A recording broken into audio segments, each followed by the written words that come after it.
Hello, dear students. Welcome to my YouTube channel. In today's session, we are going to study about properties of metals, properties of nonmetals, and few chemical properties of metals. Let us start. So, first properties, metals are mostly solids. They are having high density. They are having high melting and boiling points. They have luster and sonorous. Next point is they are good conductors of heat and electricity.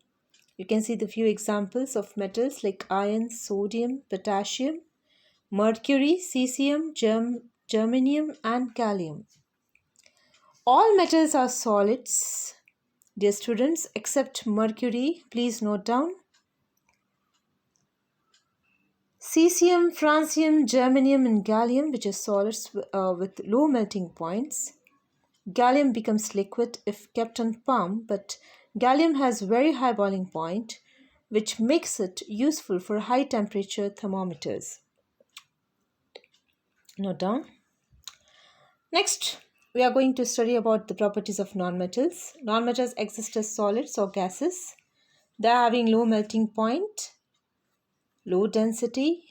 They are not sonorous as metals. They are poor conductors of heat and electricity. Examples: graphite, diamond, and bromine. So these are few examples of nonmetals. Nonmetals are poor conductors of heat and electricity except graphite. Note down, dear students, except graphite, they are poor conductors of heat and electricity. And non-metallic oxides are acidic in nature. So these were a few properties of nonmetals. Let us discuss few chemical properties of metals. So, in chemical properties of metals, first chemical property is metals when reacts with air. So, generally metals reacts with air gives metal oxide. That is, copper when reacts with oxygen gives copper oxide.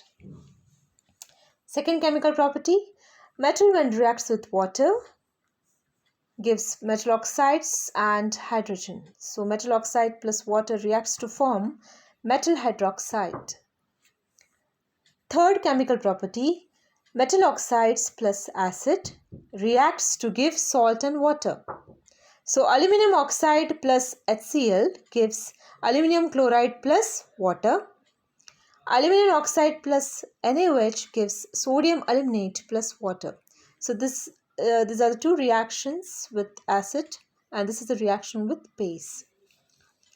Next property is reactive metals can displace less reactive metals from their compounds in solution. And example you can take of iron when reacts with copper sulfate gives FeSO4 and copper. So all the metals do not react with the same rate. Note down, dear students, all the metals will not react with the same rate. Some react very fast, some react moderately, whereas others react very slowly.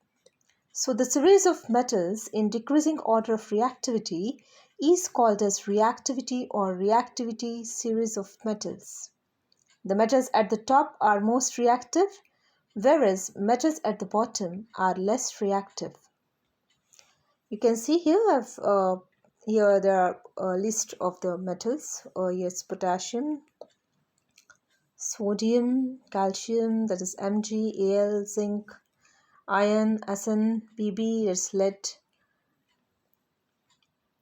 hydrogen, copper, mercury, Ag is silver, Au is gold, and Pt is platinum.